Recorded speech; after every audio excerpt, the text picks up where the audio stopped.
Tervetuloa taas tänne Leffahullu-podcastin pariin. No niin, vihdoin uutta Renny Harlin leffaa myös meillä Suomessa elokuvateattereissa. Eli Deep Water tuli juuri ensi iltaan ja nyt meikäläinen pääsi sen vihdoin katsomaan ja nyt sitä arvostelua sitten tulee. Moni tietää, että olen iso Renny Harlin ja hänen leffojensa fani, joten odotin tätä innolla. Ja kun kyseessä on vielä tällainen blockbuster, katastrofi, high-elokuva, niin mikäs sen parempaa? No ehkä se, että tässä on tietenkin hyvät pääosan näyttelijät. Mutta miten tämä leffa sitten toimi? Miten ne näyttelijät suoriutu? Mitkä on omat suosikki Renny Harlin leffat viime vuosilta tai all time, niin näihin lähdetään hakemaan vastauksia arvostelussa. Mutta totta kai täytyy ensin mainita, että hei, jos katsot YouTuben puolelta, pistä peukku, jos tykkäät tästä, pistä kanava tilaukseen. Muistutukset kellosta päälle, näitä aina koska tulee uutta sisältöä. Tilaaminen on sinulle ilmaista, mutta auttaa meikäläistä ja tätä kanavaa todella paljon. Eli iso kiitos kaikille, jotka olette kanavan tilaajia. Jos haluat lisää auttaa Leffahullu-kanavaa, niin Leffahullu YouTube-kanavan jäseneksi voi liittyä. Jäsenet muun muassa näkee videoita ennakkoon, saavat nimensä johonkin päin videoon sekä sitten aina jakson kuvauksiin. Näin voit näyttää, että olet kanavan jäsen, kanavan tukija ja oikein iso kiitos kaikille kanavan jäsenille. No niin, nyt arvostelun. Täytyy ensin mainita, että hitto, miten mahtavaa, että SF Studios levittää tämän leffan meillä Suomessa elokuvateattereihin. Viime vuosina, kun Rennyn leffat ei meillä ole tullut teattereihin, niin tämä oli suorastaan kulttuuriteko, että tämä nyt tuli vihdoin Suomeen. Ja siis hitto, miten hyvä idea tehdä katastrofileffa, jossa lentokone joutuu vaikeuksiin, putoaa keskelle merta. Ja jos ei siinä ole vielä tarpeeksi, niin koneen hylyn ympärillä on sitten hitosti haikaloja, jotka sitten hyökkää selviytyjien kimppuun. Siis nähdään aivan kaamea tämmöinen lentoonnettomuus, mutta sitten lähdetään vääntämään nuppeja vielä oikein kunnolla kaakkoja ja heitetään mukaan vielä lauma haikaloja, niin siis se on ihan tietysti hiton nerokas idea. Ja tämä leffa muistuttaa paljon semmoisia vanhoja legendaarisia katastrofileffoja. Tässä leffassa on ihan hiton nättiä kuvausta. Mä pidän todella paljon lähikuvista, kunnon kasvokuvista ja sitten kun panneroidaan lähelle tai taas kauas, niin ai että se on tyylikästä. Ja tässä jotenkin sitten just Aaron Eckhart siinä pääroolissa niin patsastelee, niin oli kyllä tyylikästä. Kuvaajalle täytyy antaa ehdottomasti tästä paljon kiitosta, mutta totta kai myös ohjaajalle ja tässä näkee selvästi sen vision. Tämä myös ammentaa ja kunnioittaa tiettyjä asioita, kuvastoa, teemoja. Ihan selvästi esimerkiksi Poseidon-leffasta, tällaisesta muista katastrofileffoista Tappajahaista, Rennyn omista Deep Bluesista, Die Hard 2. Elokuvassa on alussa semmoinen lentokenttäkohtaus, ja sen ulkopuolella ollaan niin ihan kuin Die Hard 2 alussa. Vähän saman tyylistä kuvauksellisesti. Tässä leffassa on hyviä pieniä sivurooleja, hahmoja, joille annetaan taustaa ja luonnetta, ja sitten heillä voi yhtäkkiä tapahtua ikäviä. Lentoonnettomuus vie hengen tai haittaa jotain muuta. Tässä oli musiikit tosi hyvät, joskin hai-hyökkäyskohtauksissa muistutti yllättävän paljon John Williamsin Tappaja-hai-teemaa, mutta sitten taas kun miettii, niin se on niin ikoninen soundi hai-hyökkäyskohtauksiin, niin ehkä sitä voi ajatella vaan kunnianosoituksena. Fernando Velasquezin musiikit on tosi hyvät ja mainitsemisen arvoiset. Tässä on saakelin hyvät erikoistehosteet, varsinkin se lentokoneturma. Joo, oli myös pikkusen kökköä CGI-tä välillä, mutta ne pisti enemmänkin hymyilyttämään kuin vihaksi. Mutta varsinkin praktikaalien efektin on hyödynnetty todella mallikkaasti ja koko se lentokoneturma on tehty siis todella nätisti. Tässä on tosi hyvää lavastusta, varsinkin just se lentokoneen hylky. Tosi hyvää maskeerausta. Ihmiset on saanut kolhuja, kun kone tippuu tai hait hyökkää ja niin poispäin. Tässä on ihan hyvä tarina, tämmönen peruskatastrofi, selviytymis, henkijäämisleffa pikkusilla twisteillä. Tarina siis pääpiirteittäin. Losista Shanghaihin matkalla oleva lentokone joutuu onnettomuuteen. Se crashaa keskelle avomerta. Elojääneet matkustajat koittaa selviytyä, taistella hengestään, kun mere on sitten täynnä haikaloja. Tässä leffassa on hyvää thrillerin tuntuu, paikoin jopa kauhufiilistä ja tunnelmaa. Ja mun mielestä oli tosi hyvä. Aaron Eckhart vetää hyvän pääroolin. Paikoitellen oli ehkä kuin sivurooli. Hän antoi tilaa muille hahmoille ja kun tarvittiin sitten sellaista johtajaa, kantavaa voimaa, niin sitten hän hoisi homman todella mallikkaasti. Hän oli kuin lentokoneen perämies, millainen hän tietenkin tässä leffassa myös siis olikin. Leffan lapsihahmot oli ihastuttavia, vaikka myös paikoin ehkä ärsyttäviä lapsihahmoja, mutta näyttelijät oli tosi hyvin ja hoisi hienosti hommansa.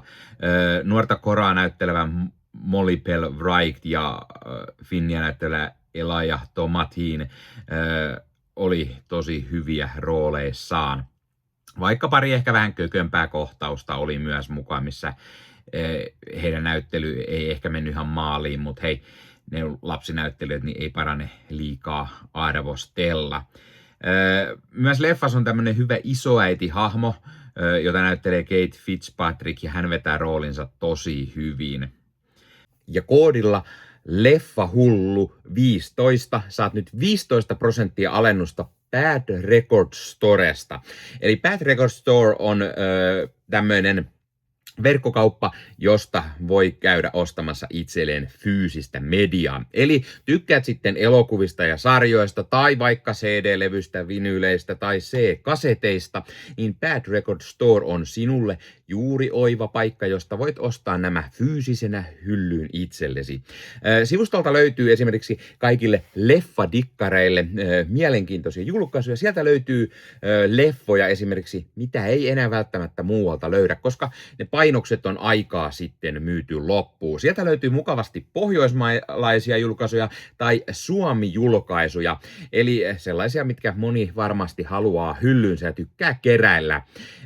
Ja sieltä löytyy oivaan hintaan kaiken näköistä mukavaa leffaa ja löytyy 4K:na, löytyy Blu-rayna, löytyy DVDnä, ihan mistä sitten formaatista itse tykkäät. Ja kuten sanottua, myös jos dikkaat esimerkiksi musiikista, vinyyleistä, CD-levyistä, C-kaseteista, niin Bad Record Storesta sellaisia löytyy. Ja kun käytät koodia LEFFAHULLU15, saat sen 15% alennusta.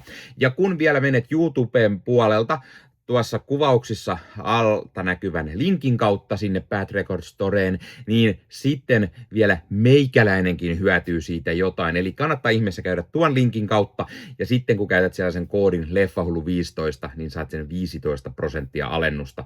Eli mikä sen mukavampaa pikkualennus, kun käyt ostavassa itsellesi hyllyyn omaan leffakokoelmaan lisää täytettä. Eli kipin kapin katsomaan sinne, ja Bad Record Storesta on tulossa myös esittelyvideota, eli mitä kaikkea mukavaa sieltä sivustolta löytyy, joten pidä Leffahullu YouTube-kanavaa silmällä, niin lähiaikoina sinne varmasti sellainenkin ilmestyy. Puhutaan samalla muista näyttelijöistä. Sir Ben Kingsley näyttelee tämän lentokoneen kapteenia ja vetää jälleen oivan roolin. Tällaisen vähän itselleen nykyään tyypillisen huumorihahmon rooliin. Angus Sampson näyttelee Dania, tällaista hyvin veepää matkustajahahmo, jota kaikki vihaa ja jota koko ajan aiheuttaa tavalla tai toisella ongelmia muille. Ja Dan on ihmisenä ihan suorastaan perseestä, mutta tämä Samson näyttelee tätä roolia todella taitavasti ja jopa täydellisesti. Lucy Barrett on yksi lentoemännistä, Penny, joka myös tahollaan koittaa selviytyä tuolta. Ja sitten Nashi näyttelee Joey-nimistä lentoemäntää, ja hän myös koittaa siellä selviytyä omalla tahollaan, ja nämä kaksi lentoemäntää onkin isoimmassa rooleissa myös tässä. Richard Crosley on Matt, tällainen nuori nörttihahmo, joka tutustuu sitten Finn-nimiseen poikaan lennolla ja yrittää sitten auttaa tätä selviytymään. Ja sitten Richard Croslin ja Kate Fitzpatrickin keskinäiset sanailut on tosi hyviä ja paikoin hauskoja, ja heidän hahmot, kun sattuu istumaan vierekkäin lennolla, niin vähän tutustuu keskenään. Tässä leffassa on paljon muitakin näyttelijöitä, mutta ehkä mä nyt jokaista käy läpi, vaan jätän jotain ehkä katsojille. Mutta tässä on hyvin semmoisia sivuhahmoja, jotka saa pikkusen lihaa luiden ympärille, heidän taustoi avaudutaan, tai kun he juttelee keskenään lentokoneessa ja sitten sen onnettomuuden aikana, niin toimii tosi hyvin. Mainitaan, että tässä on mukana myös tämmöinen kiinalainen e-sport-joukkue ja jonkinlainen jenkki-urheilujoukkue, olisiko ollut painijoukkue, niin näiden joukkueiden väliset pikkukiistat on se, mikä on myös mukana tässä. Ja mahtuupa tähän myös mukaan pikkusta romantiikkaa ja ihastumista. Tässä on semmoista, että hahmoista alkaa välittämään tarpeeksi, toivoo heidän selviytymistään. Samalla on tällaista turhia hahmoja, jotka sit voi vaan kuolla erinäköisin tavoin yllättäen ja näin. Ja näistä muista hahmoista tulee ehkä mukaan ja kiinnostaa, että mitä heille tapahtuu, ja toivoo, että heille ei tapahtuisi mitään. Aivan kuten kunnon kauhuleffassa kuuluukin. Tämä leffa muistuttaa myös osittain ehkä vähän Final Destination-leffoja, eli aina kun tapahtuu jotain ja joku selviää, niin kohta tapahtuu jotain vielä ikävämpää. Tämä on saanut yllättävän ristiriitaisen vastaanoton, mutta hitto, mä oikeasti nautin ja pidin tästä todella paljon. Tämä on ehdottomasti parasta rennyä 2000-luvulla. Juuri sellaista, millaista mä rakastan nähdä häneltä. Ja sitten tässä oli paljon sellaista hahmojen välisiä rakkauskohtauksia, perhekohtauksia. Lapset on isossa roolissa. Näki selvästi, miten nyt kun Rennyllä on vaimo Johanna ja sitten lapset, miten ne vaikuttaa Rennyn elämään, tapaan tehdä leffoja. Tiettyjä asioita otetaan ehkä eri tavalla huomioon. Ja isänä mä pystyn samaistumaan tähän todella hyvin. Ja tässä oli ehdottomasti pari sellaista kohtausta myös, missä silmäkulmat kyllä vähän kostuu. Varsinkin leffan loppupuolella. Leffassa oli myös muutamia täysin päättömiä semmoisia pöhköjä-kohtauksia, sellaisia, jotka rikkoo fysiikan lakeja, mutta hitto vielä, mä ainakin nauroin näille kunnolla ja ne sopii mun mielestä tosi hyvin tähän. Tämä elokuva yhdistää hyvin psykologista kauhuthrilleria, selviytymiskatastrofileffan aineksia, toimintaa, draamaa ja pikkusen komediaa. Ja kyllä täytyy sanoa, että muutamat jumpscare-kohtauksetkin myös tulee tyypillisen kauhuleffa tapaan. Siis mä oikeasti tykkäsin tästä tosi paljon ja mä annan täällä arvosanaksi ihan 9/10. Ja mä ehdottomasti suosittelen, että käykää katsomassa tää isolta kankaalta.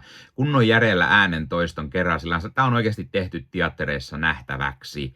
Ja mä en oikeasti ymmärrä, miksi tää ei ole saanut parempaa vastaanottoa. Niin, no mitäs ne suosikki-rennyleffat? No viime vuosilta ehdottomasti parhaita on Aaron Eckhartin tähdittämä The Bricklayer, tuli 2023. Ja sanotaan muista nyt Luokkakokous 3. Sano muut mitä vaan, se on mun maku, mä tykkään siitä myöskin. All Time suosikit varmaan on käsitelty kanavalta monesti, mutta Cliffhanger, Long Kiss Goodnight, Die Hard 2, Deep Blue Sea, Painajainen Elm Streetillä. Ja ehdottomasti Kurkunleikkaajien saari. Siis se on ihan saakelin kova leffa. Onneksi on nyt saanut vähän arvostusta enemmänkin viime vuosina. 2000-luvun alun leffoista mainitaan Mindhunters ja Cleaner. Laita kommentteja. Ootko sä nähnyt tänne Deepwater-leffan? Tai aiotko mennä katsomaan? Mitä mieltä olit tästä, jos oot nähnyt? Miten näyttelijät suoriutuu? Entä mitkä on sun Renny-suosikkileffat viime vuosilta tai all time? Laita kommenttia. Muista ottaa Leffahullu somekanavat haltuun ja ei muuta kuin ensi kertaa. Moro.